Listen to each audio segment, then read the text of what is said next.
Com a palavra, as vivências universitárias durante a pandemia. O Com a Palavra, as vivências universitárias durante a pandemia, é um podcast semanal produzido pela Assessoria de Comunicação da Universidade Estadual do Sudoeste da Bahia, a UESB. E traremos 8 episódios com relatos, experiências, sentimentos, sensações sobre a reinvenção e ressignificação das rotinas na universidade diante da pandemia do coronavírus. Professores, pesquisadores, gestores e alunos vão compartilhar suas histórias em uma série de bate-papos especiais.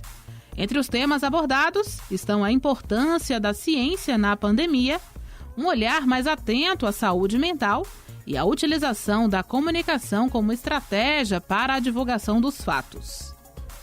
E nesse primeiro podcast você vai conferir os desafios e as novas possibilidades do ensino remoto.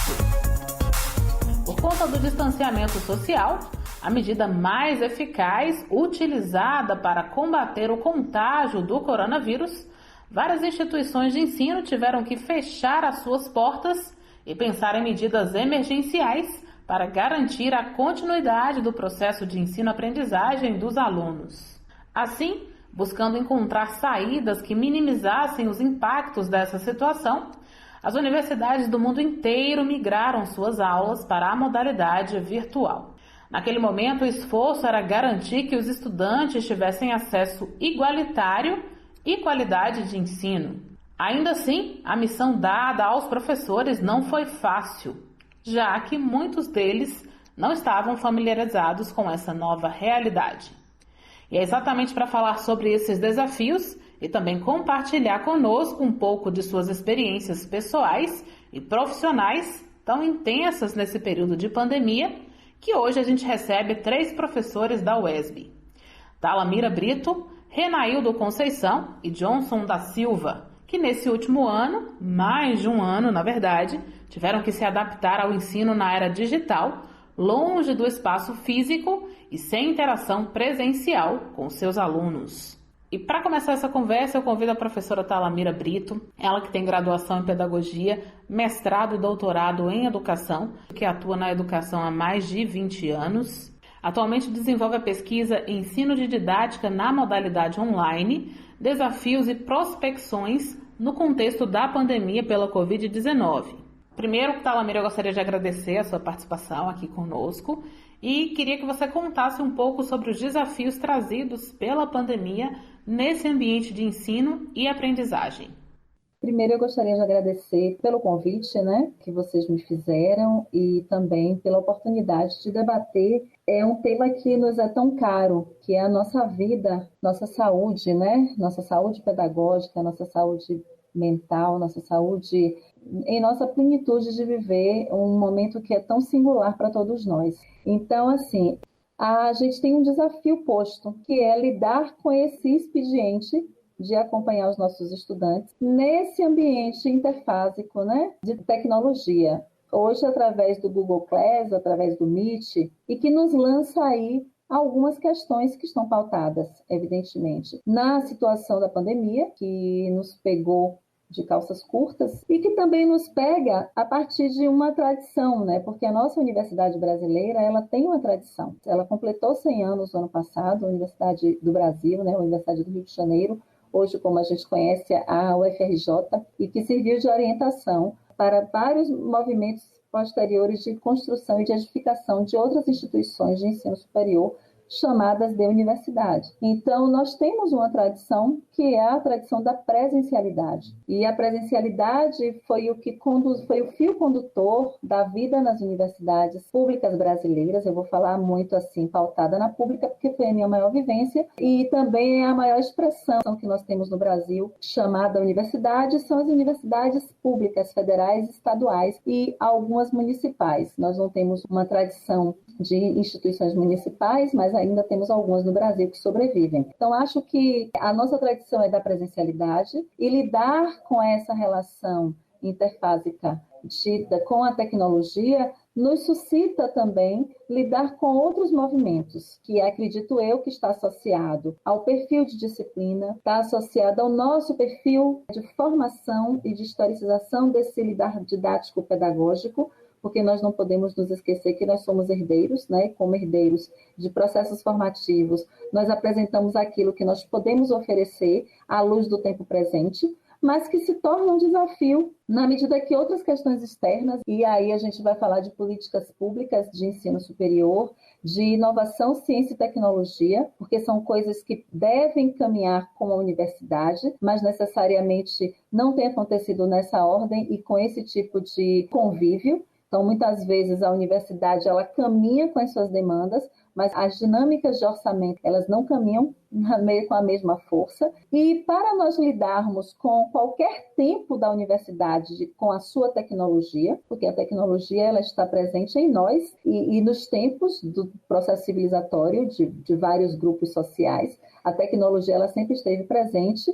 Agora, dessa tecnologia, né, que nós estamos agora tendo essa mediação e tendo que utilizá-las como mediadoras, isso daí tem a ver com outros movimentos que incidem no processo formativo continuado pela docência universitária, através da docência universitária, mas também em diálogo com aquilo que a gente chama de inovação pedagógica, de tecnologia, inovação e ciência, e que muitas vezes nós temos aí, e a gente vai ter aí uma infinidade de debates produzidos ao longo de várias décadas, sobre, por exemplo, financiamento, porque essa tecnologia que chega, ela chega nos exigindo coisas, e coisas que necessariamente, pela própria condição nossa de presencialidade, pela própria condição nossa de viver a experiência de sala de aula, com corpos físicos ali materializados no diálogo, a gente termina não tendo maiores, vamos dizer assim, demandas diárias para uso, mas também porque os incentivos e as práticas, elas precisam estar o tempo todo sendo semeadas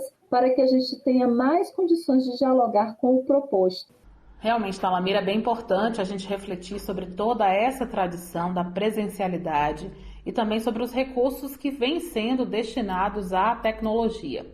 Agora a gente insere nesse bate-papo o professor Renaildo Santos da Conceição, ele que é graduado em Geografia aqui pela UESB, mestrando também em Geografia, monitor de Geografia no projeto pré-vestibular Universidade para Todos, além de atuar como professor também em alguns colégios aqui em Vitória da Conquista. Renaildo, eu queria agradecer a sua participação e pedir que você compartilhasse conosco um pouco dessas vivências ao longo da pandemia. A minha experiência dentro do ensino, ela é bem recente, né? Eu formei em 2018, segundo semestre de 2018, formei em Geografia aqui pela UESB, e aí nesse mesmo ano eu comecei a estudar para a seleção de mestrado, né? Aqui também em Geografia na UESB. Fui aprovado na seleção e em 2019 comecei a cursar o mestrado aqui em Geografia aqui na UESB. E o 2019, eu costumo falar que foi esse ano, o divisor de águas na minha vida, né? Tinha terminado a graduação, já estava no mestrado e também comecei a trabalhar em uma escola estadual aqui de Vitória da Conquista e também no UPT, na Universidade para Todos. E aí vem todo esse momento de muito aprendizado, de muita experiência, aquele momento que eu costumo falar que o professor vai se descobrindo após a graduação, me preparando para o ano de 2020.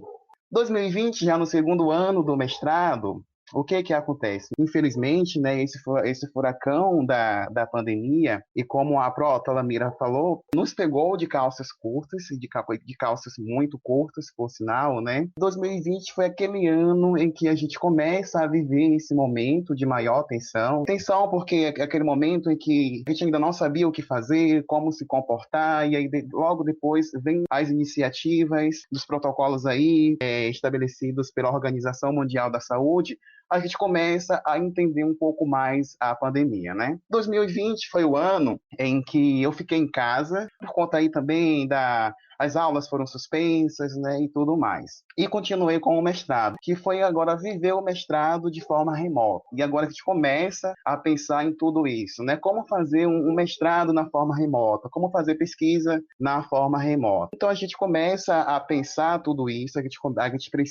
eu precisei agora viver uma reestruturação nesse formato remoto, em que nós, eu acredito, né, que a maioria dos professores, ou até mesmo dos brasileiros, não estávamos preparados para esse momento, né? Ninguém foi preparado para viver uma pandemia, ninguém foi preparado para viver o ensino remoto, né? O ensino remoto, a pesquisa remota, o trabalho remoto, enfim, todos esses campos. A gente precisa agora se redescobrir, se reestruturar. No ano de 2021, a gente já começa aí com algumas iniciativas mais concretizadas, protocolos mais concretizados, né? Com as vacinas e tudo mais. Então agora a gente já começa a ver uma luz no fim do túnel. Agora eu volto ao ensino, né?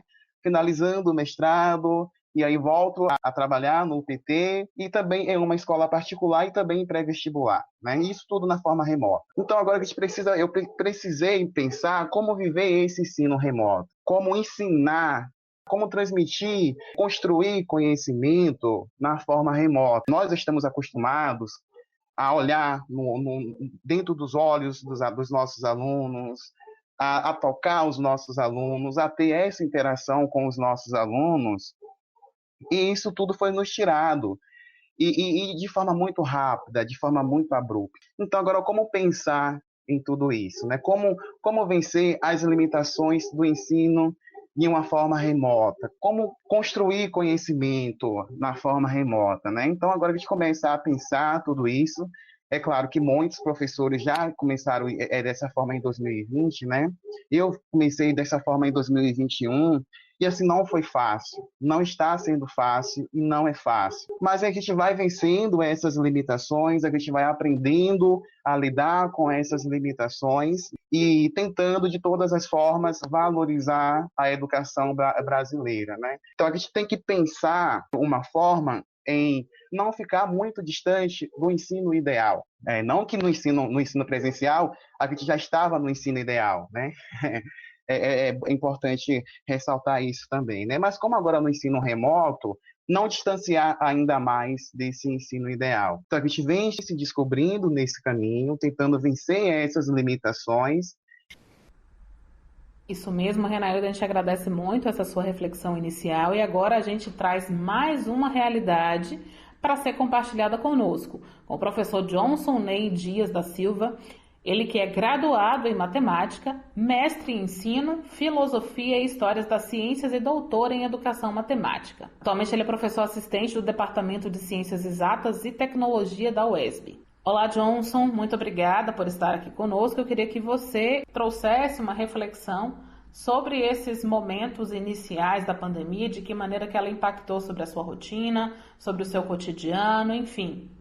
Oi, olá a todos, todas e todes, né? Quero agradecer o convite e, ao mesmo tempo, saudar, né, a professora Talamira, o professor Renaildo, a Aline, agradecer o convite por estar aqui podendo dialogar um pouco sobre uma temática que é tão importante e que está tão presente, né, nas rodas de conversa, principalmente de nós professores, né? Tanto conversas em âmbito acadêmico, como até mesmo conversas de maneira informal, em conversas virtuais com amigos professores. Primeiro, falar um pouco sobre a minha trajetória de forma rápida. Meu olhar sempre foi na questão da educação de jovens e adultos. Mas a tecnologia também sempre me fascinou, porque eu sou uma pessoa, vamos dizer assim, muito tecnológica. Gosto muito de tecnologia. Eu acho que a tecnologia, ela possibilita a produção de um conhecimento, a produção de um entretenimento. Então, assim, a minha relação com a tecnologia é muito próxima. Então, de certa forma, vivenciando essa questão da tecnologia já na minha rotina, vamos dizer assim, cotidiana, ao passar por a situação que já foi falada aí pelo Renaildo, né, que infelizmente a gente está vivenciando, que é a questão da pandemia, e aí como essa proposta do ensino remoto, tanto no contexto da universidade quanto da escola, eu começo a trazer algumas inquietações que eu já havia tido durante o período que eu lecionava no contexto escolar, que é a questão do trabalho com as tecnologias no contexto da escola e também no contexto da universidade. Como também, e aí eu já vou trazendo a fala dos meus colegas aqui, que estão aqui hoje discutindo conosco, a Talamila já falou da questão muito relacionada ao investimento governamental, ao olhar governamental né, por algumas questões, mas também pela questão tecnológica, porque eu acredito que a tecnologia, ela vem agora nesse período, tipo assim, eu sempre brinco com os meus amigos falando assim, que antes a tecnologia batia na porta da escola e na porta da universidade, né?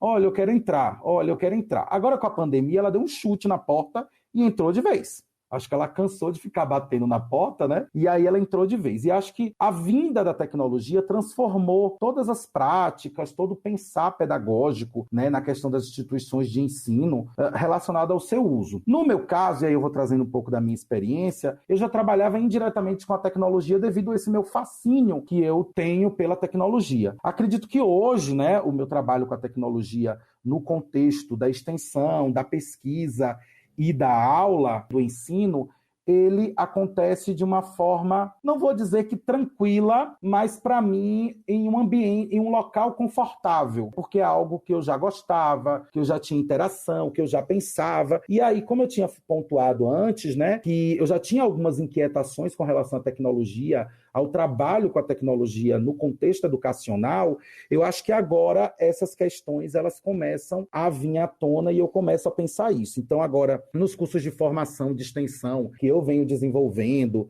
nos projetos de pesquisa, ou até mesmo no meu contexto de ensino, que eu sou da área de educação matemática do DCET e sou responsável pelas disciplinas de prática e estágio, então eu começo a trazer essas inquietações, levando essas inquietações para os alunos, na tentativa da gente pensar ações que a gente possa dizer o seguinte, olha, a tecnologia, ela estava batendo na porta, agora ela chutou e entrou de vez dentro, né, vamos dizer assim, das instituições escolares, e aí? O que a gente vai fazer? E após esse período de isolamento, né, quando as escolas e as universidades voltarem, como é que vai ser a relação com a tecnologia, né? Ela entrou tão bruscamente dentro da instituição, a gente vai convidar ela a sair e dizer assim, olha, eu vou reformar a porta, vou trocar a porta, ou vou dizer, olha, ela já entrou, né? A gente deixa a porta aberta e bora ver o que a gente faz com essa presença da tecnologia. Então, acredito que é muito importante, né, encontros como esse, que a gente possa dialogar experiências de áreas diferentes, de profissionais, para que a gente possa discutir essa questão que já vem há muito tempo sendo discutido, né?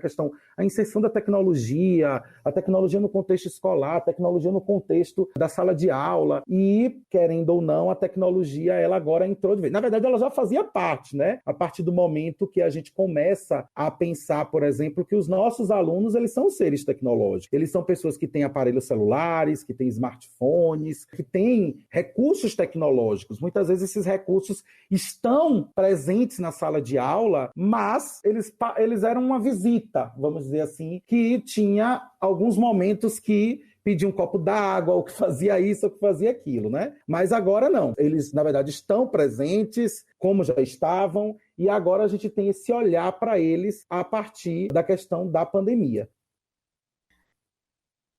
Perfeito, Johnson, muito obrigado. Agora eu queria propor para vocês, né, uma reflexão no sentido de levar em consideração as experiências às quais vocês tiveram acesso, as próprias experiências. Vocês já mencionaram algumas palavrinhas aí sobre, né, a presença da tecnologia, sobre o processo de reinvenção, sobre o processo de formação e saúde mental dos professores. Eu queria que vocês colocassem agora de que maneira que vocês perceberam esse momento de reinvenção, relatando aí desafios, mas também artefatos ou experiências bem-sucedidas. A gente tem alguns teóricos que dizem que, por muito tempo, o formato sala de aula, 4 paredes, se manteve num formato clássico, imutável, enquanto a gente teve muitas outras mudanças. Então, de uma certa maneira, a gente tem uma dualidade nesse sentido de que instituições públicas e privadas, professores, estudantes, todos se viram forçados a virar a chavinha, não da maneira ideal, mas querendo ou não inserindo aí algumas inovações, algumas tecnologias dentro desse processo. Então, diante de tanta informação e diante de tanta mudança em tão pouco tempo, eu queria que vocês refletissem um pouco sobre esses desafios e alternativas, começando aí por Talamira.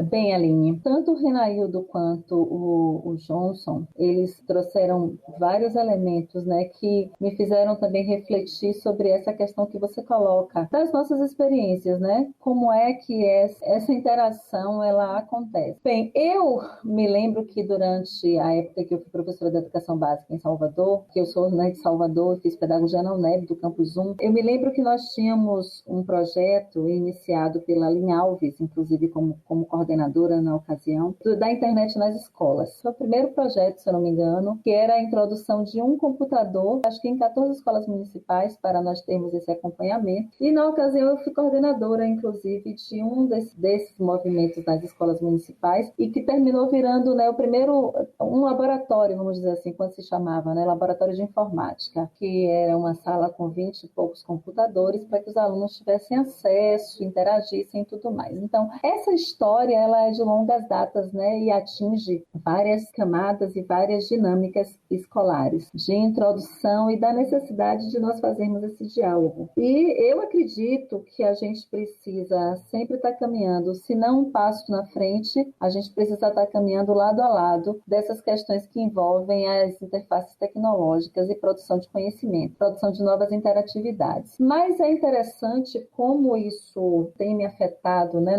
Eu voltei o ano passado de um pós-doc. Quando eu cheguei na UESB, eu saio da Pró-Reitoria de Graduação no final de maio e início de junho, no último dia, né, de maio de 2018, e dali eu havia solicitado tudo que eu não tinha feito durante todos os anos que fiquei, 6 anos que fiquei vinculada à vida administrativa. Então eu solicitei férias, licença prêmio, licença pós-doc.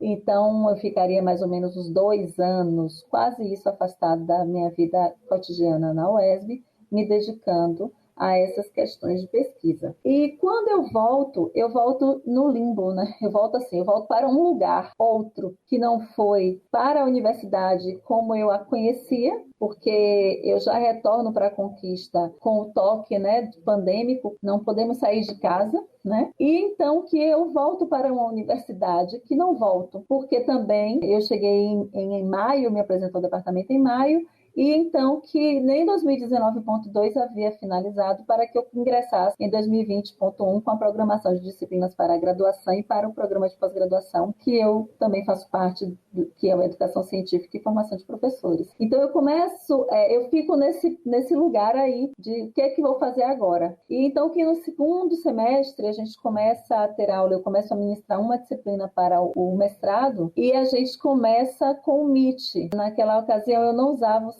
o Google, né, sala de aula, passei a usar depois. E aí foi uma experiência bem diferente, né, mas era um público mais maduro, era um público pequeno, menor, com que as leituras aqui fazem, na maior parte das vezes, as aulas nas salas de aula, as aulas no mestrado e no doutorado acontecerem. E é aí que nós fomos construindo coletivamente essa relação do não saber com o que sabemos, que também foi uma experiência muito interessante, né? O não saber lidar, que era uma relação partilhada entre eu e os estudantes, mas ao mesmo tempo o que é que cada um sabia para poder prosperar um movimento melhor para a realização dessa disciplina. Isso foi uma experiência muito legal. Quando a gente avança mais um pouco, a gente oferece outra disciplina e esse ano eu ofereci disciplinas para graduação, eu peguei uma turma de 47 estudantes de um curso daqui da instituição e peguei uma outra turma com quase 40 no mestrado e uma turma de 12 no doutorado. Então vejam que foram públicos, né,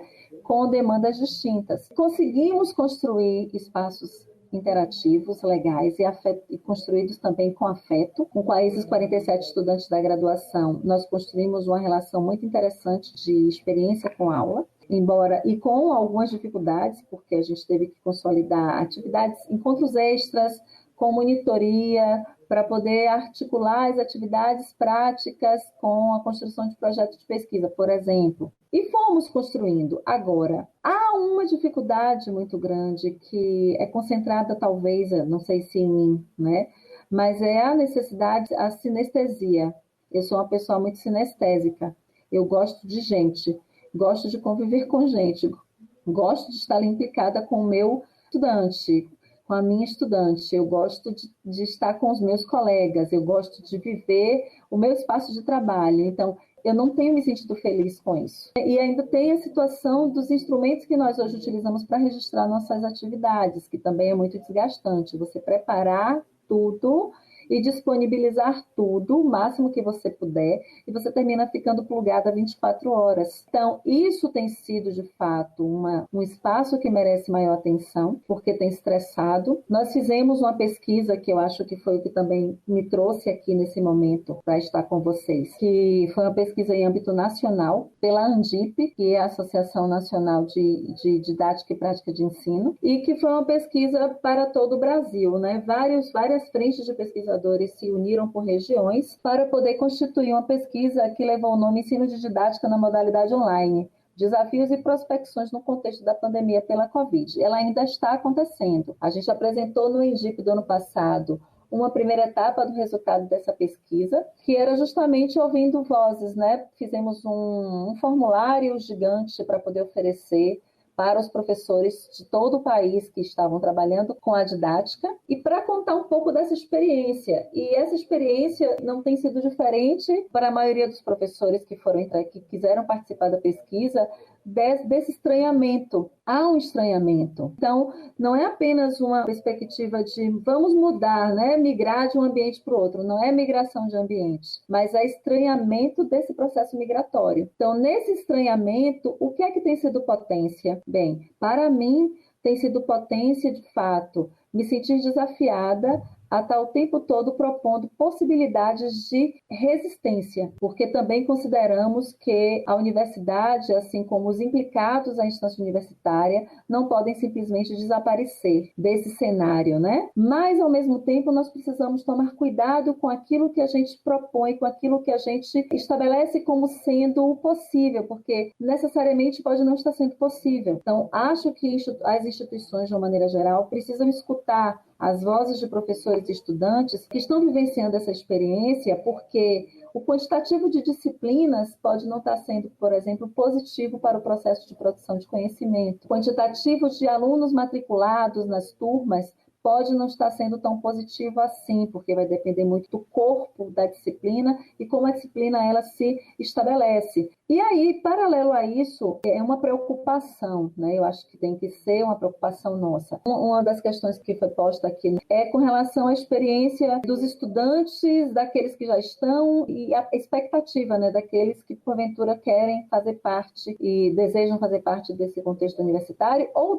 naturalmente, de outras instâncias, né, onde acontece o ensino, onde a escola se desenvolve. E eu digo o seguinte, essa história que nos foi apresentada para contar a partir de 2020, março de 2020, ela precisa também ser entendida pelo coletivo social, que ela tem agora o seu tempo próprio, que não é o tempo do ontem, do antes da pandemia. Isso precisa ser entendido no coletivo. Então, quando se diz assim, vamos agora diminuir essa questão do que se perdeu, do tempo perdido, bem, eu não sei se é isso que de fato a educação precisa, de que não é atrás do tempo perdido que a educação precisa correr, mas e todos aqueles agentes preocupados com o processo educativo, sejam os entes, né, federativos, estaduais, municipais, sejam as instituições autárquicas, comunitárias, privadas ou qualquer que seja comunidade de pais, seja comunidade de estudantes, não é em busca de um tempo que se perdeu, mas é em busca de modos de operar de forma sadia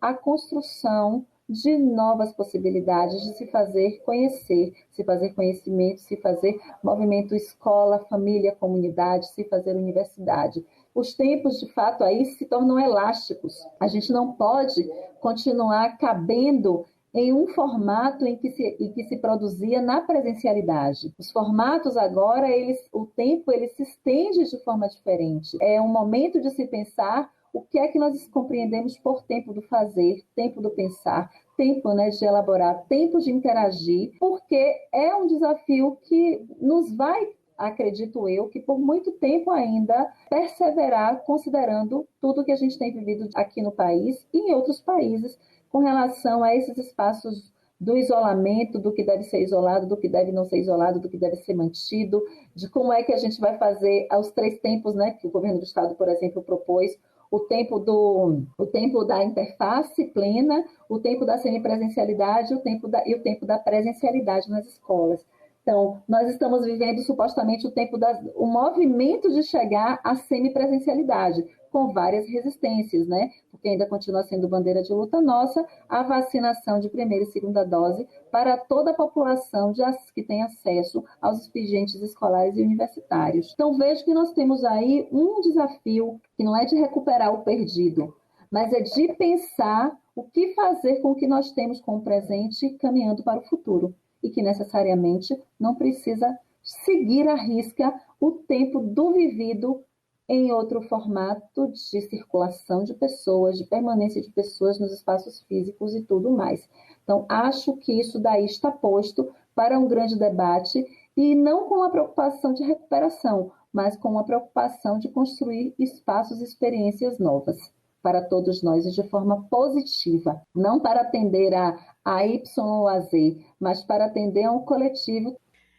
Perfeita reflexão, Talameira, da gente pensar muito, né? A gente vive num momento onde se politiza tudo. Vacina, o contexto de educação, o contexto das mortes, inclusive, o próprio contexto da pandemia. Então, é muito importante ouvir essas considerações de quem está na ponta, de quem está vivenciando, até para municiar políticas públicas. E agora a gente para ouvir um pouco as vivências de Renaildo e as percepções, e aí ele vai nos falar, inclusive, na postura e na conduta de estudante também, vivenciando esse formato, né, para falar sobre desafios, sobre adequações, ajustes, alternativas também.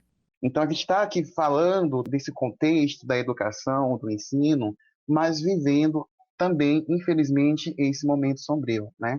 Então, assim, hoje aí, raramente existe uma pessoa que não perdeu um parente, que não perdeu um amigo, que não perdeu um vizinho, um colega, ou até mesmo que já não teve aí a infecção do Covid-19. E como falar da experiência na educação vivendo todo esse momento conturbado, esse furacão, né? E eu já começo falando um pouco da saúde, né? Da saúde do professor, da saúde dos alunos e da saúde de toda a população, né? Como é que fica a nossa saúde nesse momento? Saúde mental, a questão física e tudo mais, né? Nós estamos vivendo esse momento aí, é um momento de desconstruir e reconstruir. Esse é um movimento cotidiano, né, que não é fácil. A gente tem que fazer esse movimento de desconstruir e reconstruir nesse momento sombrio. E aí vem, infelizmente, a saúde se deteriorando, infelizmente, né, por conta da exposição que nós ficamos, tanto professores como alunos, a exposição que nós ficamos diante da tela do computador, da tela do celular ou de qualquer outro monitor, né?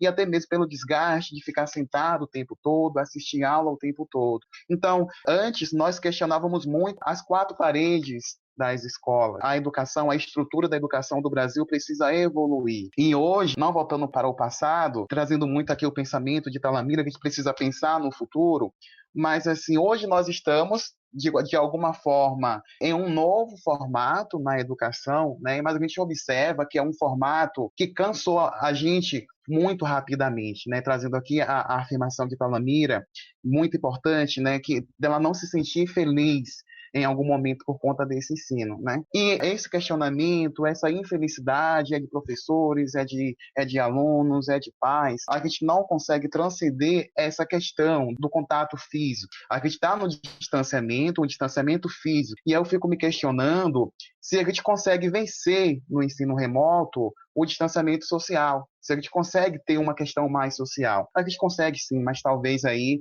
uma questão remota mesmo. Mas o que eu percebo, né? Que a gente avançou muito, sim, né? É o que nós temos para esse momento agora que nós estamos vivendo. Mas assim, eu me questiono se esse ensino remoto consegue se sustentar por muito tempo. Eu vejo que o Brasil não está preparado para esse ensino remoto, né? Eu falo isso, eu questiono muito a questão da interação dos alunos, a questão do viver o ensino remoto, mas hoje eu observo que um dos nossos principais desafios é a internet. Então, a gente está dando aula para 40 alunos, 30 alunos, desses 30 a 40 alunos, ou até mesmo o professor, está aí com oscilação com a internet. Então, um aluno, no momento em que a internet oscilou, perdeu 2, 3 minutos da aula, ou mais que isso, né? O professor, que no momento em que a internet oscilou e tem que voltar um pouquinho, mas o professor não sabe muito bem de onde exatamente voltar, sabe exatamente quando que a internet caiu,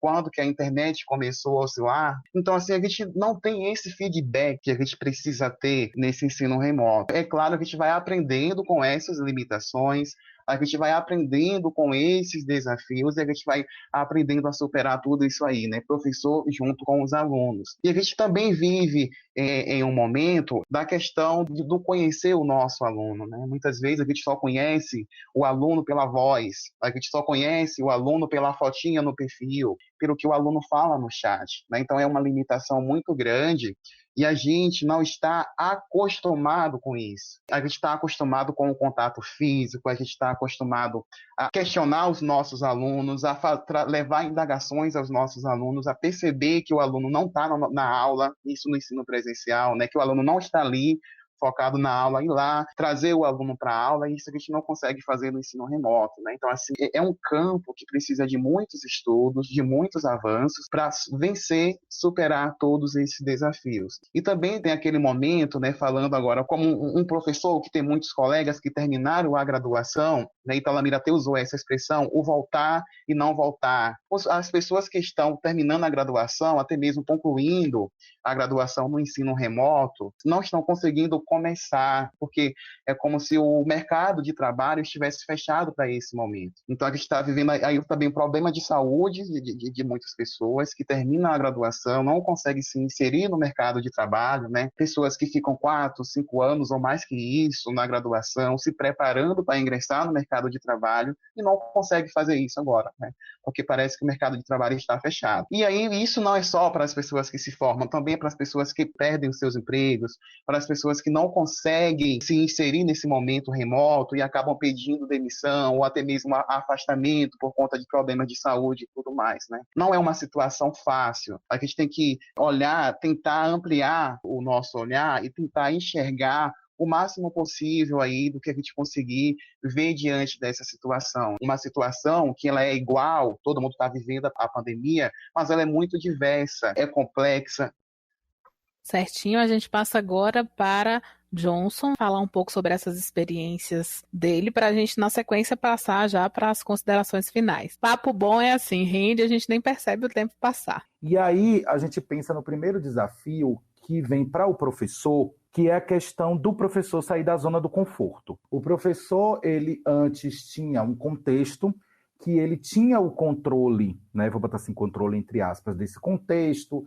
Ele sabia aquele ambiente que ele estava vivenciando e agora ele entra em um novo contexto. E aí ele passa para uma zona de risco onde ele não sabe, ele não consegue prever o que vai acontecer. E aí a Talamira ela traz uma questão muito importante que, apesar do professor passar de uma zona de conforto para uma zona de risco, né, quando eu trago isso, a gente tem que pensar na estrutura de trabalho desse professor. Primeiro, a formação desse docente para ele ir para essa zona de risco. Como é que está a formação desse docente? Como é que esse docente ele teve esse convívio com a tecnologia durante sua formação inicial e continuada? O outro ponto também é a questão dos recursos. Que estrutura de recursos, e aí eu digo internet, computador, ele tem para desenvolver o trabalho dele. E aí também outras questões, como por exemplo a questão de saúde, da carga horária de trabalho, porque a gente tem que perceber que muitas vezes acho que houve um engano, há um engano das pessoas de que o remoto é a mesma coisa do presencial, e não é. O tempo é diferente, as exigências são diferentes, o olhar é diferente. A necessidade que a Talamira falou que ela sente, que todos nós sentimos, porque somos professores, gostamos de escola, a escola é contato. A escola é o contato de olhar, é o contato do tocar, é o contato de você conversar com o outro, ou seja, quando você sai de uma aula para outra, você conversa com um colega, com um aluno no corredor. Isso na universidade você toma um café. Então, essas interações faltam. E quando você chega, por exemplo, no contexto virtual, essas interações acontecem, mas de uma maneira sem o toque, né? Muitas vezes até mesmo vendo apenas uma foto, não vendo o movimento da pessoa, como o Renaildo falou, né? Da questão das bolinhas. E aí, como é que fica a saúde mental do professor, a saúde do aluno? E acho que com esses desafios, leva a gente a se questionar. Eu acho que todo mundo tem que se questionar sobre isso. O que é que se pode ser feito diante desses desafios? O que é que o governo pensa sobre a educação? Quais são as políticas públicas existentes e quais foram as políticas públicas que foram propostas e criadas para esses desafios? E aí a gente entra também na questão da inclusão digital, porque nem todo mundo tem tecnologia, nem todo mundo tem acesso à tecnologia. Muitas vezes a pessoa ela é restrita da tecnologia, não somente pelo fato dela não poder adquirir a tecnologia, porque tecnologia é um bem que a gente compra. Não é uma coisa gratuita, não é uma coisa que você vai na esquina e você vai ter uma internet para você, né? Óbvio, você vai ter o Wi-Fi de alguma loja. É uma coisa que necessita recurso, né? A inclusão digital. Não só a questão do equipamento, mas o ambiente de estudo. Não é porque eu tenho internet, não é porque eu tenho um computador. Se eu não tiver um ambiente adequado para eu poder desenvolver o meu estudo, eu não vou conseguir desenvolver o meu estudo, eu também não vou conseguir dar aula, porque querendo ou não, a gente está dentro de casa, e dentro de casa a gente tem várias questões. Por exemplo, eu mesmo tenho 3 cachorros, que são meus 3 filhos, então assim, a casa é deles.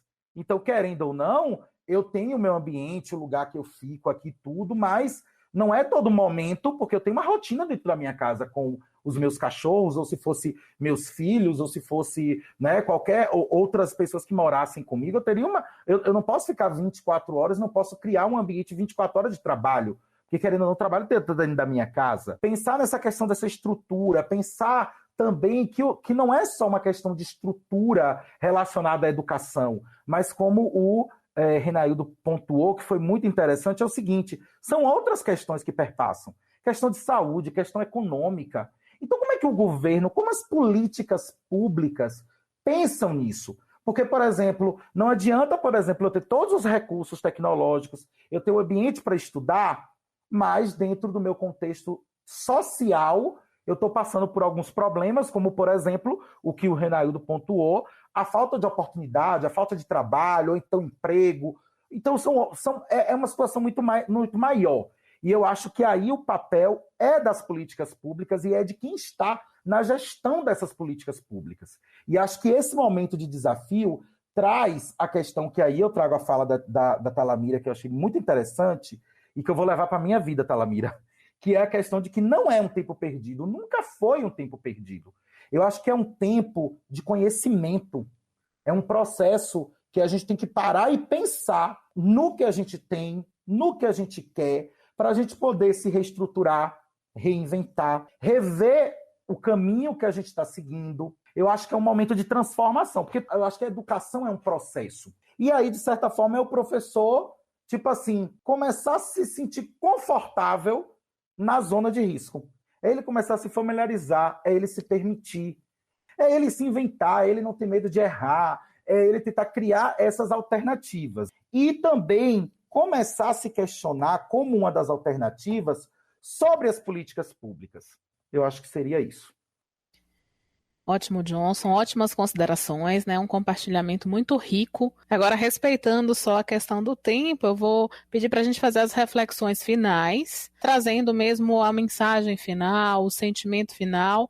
Mais uma vez, eu agradeço, Aline, pela oportunidade. Eu acho que conversar, né, com os nossos pares sempre é uma oportunidade de fazermos reflexões da nossa própria condição docente e qual é o lugar que nos cabe nesse ambiente, nesse expediente hoje tão atravessado por interesses, aí a gente diz, né, interesses de fato ideológicos, e que precisamos estar o tempo todo refletindo sobre o porquê de tudo isso e como é que a gente tem também contribuído ou criado espaço de resistência a tudo isso, né? Então, eu agradeço muito pela oportunidade de estar aqui com vocês. E de tudo que foi colocado, né, uma das coisas que, para finalizar, que eu gostaria de pensar, né, de deixar aqui como um campo passível ainda de reflexão, é impossível, né? Na história nossa do Brasil, eu vou falar muito específico nosso, a história da educação brasileira, a história das políticas públicas que envolvem a educação brasileira, sempre foi uma história de muita negação. Então, para nós fazermos políticas que, de fato, cheguem para todos, Nós precisamos também entender e aceitar que nós partimos, o nosso ponto de partida é de uma história de negações para vários grupos sociais, vários grupos étnicos, né? Vários grupos tantos do direito à educação baseada na equidade e uma educação plena, universalizada. Isso continua sendo pauta de todos os nossos propósitos de pensar a educação brasileira. Então, isso antes da pandemia estava presente, com a pandemia se evidenciou muito mais, porque os números do antes já anunciavam as nossas negligências históricas, e com a pandemia isso ficou muito mais escancarado, porque o problema não ficou posto apenas para esse campo chamado educação, mas o problema ele foi espalhado para outros tantos ramos dos poderes públicos e da consolidação de um Estado democrático de direito. Como pensar uma dinâmica outra que não esteja pautada, evidentemente, em uma perspectiva de uma política que tenha na dignidade humana a sua condição de propor novos tempos, né? Já que a gente não retroage, ou tampouco a gente perdeu alguma coisa, a gente agora precisa caminhar para outro lugar que não seja o que nós estamos vivendo, da permanência de modos de excluir e modos de oprimir. Se nós já tínhamos no tempo outro, no tempo do agora, esses modos continuam a estarem expressos na conduta e na forma de fazer política pública. Então, é um chamado que eu coloco pelo financiamento pleno, pela vacina para todos, né, para todas, mas eu gosto de ter feito exercício, Johnson, de usar todes. Me perco, mas eu me encontro depois, porque acredito que a gente também precisa pensar a partir da negação da nossa existência como povo brasileiro, e que isso não é do agora. Agora só está desnudando coisas que nós achávamos que tinham sido superadas e não foram superadas. Portanto, a nossa luta, ela continua, como professora que sou e que permaneço já há tantos anos, que sou e vou permanecer por tantos anos. A luta continua, tento o tempo todo trazer esse debate para dentro da sala de aula, porque a gente vive o tempo todo clamando por pensamento crítico, por atitudes críticas, atitudes democráticas, mas se nós não levarmos esses assuntos para o interior das nossas salas de aula, para que haja outros movimentos de migração de reivindicação, outros movimentos reivindicatórios a partir de outras populações que nasceram depois de mim, nós não vamos continuar deixando herdeiros de luta por outros tempos e outras formas de pensar civilização. E eu agradeço muito pela oportunidade e fico à disposição. A gente que agradece muito, Talamira, e agora passa a palavra a Renaildo para fazer a sua reflexão final. Eu quero começar finalizando a finalização, agradecendo. Muito obrigado mesmo, Aline, por esse momento. Muito obrigado, Talamira, Johnson, por esse momento tão rico. Muito obrigado, Aline, pelo convite. É muito bom saber que eu posso contribuir de alguma forma para pensar melhor sobre nossa sociedade, sobre a educação brasileira. E assim, a reflexão que eu quero deixar, né, que todo mundo aqui tem muito pensado sobre esse viés, sobre a desigualdade que existe no nosso Brasil, né? A desigualdade social, a desigualdade na educação, a desigualdade na saúde e tudo mais. É uma desigualdade que a gente já vem vivendo nesse nosso processo histórico de formação do nosso Brasil. E a gente observa que é um processo estrutural. Agora, com a pandemia, toda essa desigualdade se escancarou ainda mais. O poço, que já não era tão raso, se tornou ainda mais fundo, né? Esse poço da desigualdade. Mas assim, eu quero deixar uma frase que eu tenho falado muito com os meus alunos: não vamos desistir do nosso Brasilzão. Vamos continuar lutando, vamos continuar acreditando. É claro, acreditar com ações, né? De nada serve se a gente não traz as nossas ações. Então, vamos buscar ações mais humanitárias, né? A questão da empatia, da coletividade. Vamos pensar mais no próximo, vamos pensar mais no outro. Então, nós precisamos também já pensar nesse pós-pandemia, né? Vamos acreditar que esse pós-pandemia vai chegar logo, logo. E eu quero deixar aqui a música de Jota Quest, né? Eu tenho também exibido muito esse vídeo, passado essa música para as minhas turmas, e é Dias Melhores, né? Então vamos tentar ser melhores em tudo, melhores na dor, melhores no amor, melhores na alegria, melhores na tristeza. Então, nós estamos vivendo esse momento em que nós precisamos mesmo afirmar nesse pensamento de que podemos e devemos ser melhores e melhores em tudo. Né? Não é um momento fácil, não é um momento simples de se pensar, de se criar ações. Mas vamos ser otimistas, vamos confiar em um mundo melhor, vamos confiar em um Brasil melhor, vamos confiar em um Nordeste melhor, vamos confiar em uma Bahia melhor. É esse pensamento que eu quero deixar para vocês. Agradecer imensamente pelo convite, pelo momento. Espero que eu tenha conseguido contribuir de alguma forma, trazer de alguma forma aí uma reflexão nessa questão positiva e também trazendo a realidade em que nós estamos vivendo.